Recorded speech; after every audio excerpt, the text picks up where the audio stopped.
গায়ে বোরকা নাই, অনেক সময় মাথায় কাপড় থাকে না, ওড়নাও থাকে না গায়ে।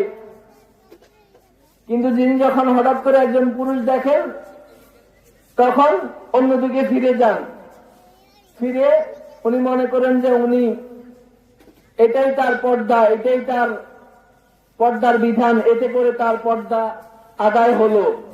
এটা কি আসলেই আল্লাহ রাব্বুল আলামিনের বিধান?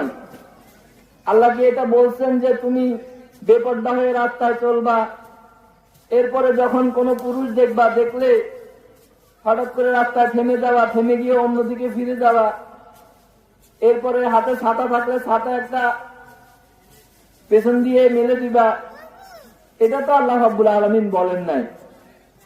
একজন নারীকে আল্লাহ রাব্বুল আলামিন বলছেন যে তুমি ঘর থেকে যখন বের হবে, বের হওয়ার সময়তেই তোমার পর্দা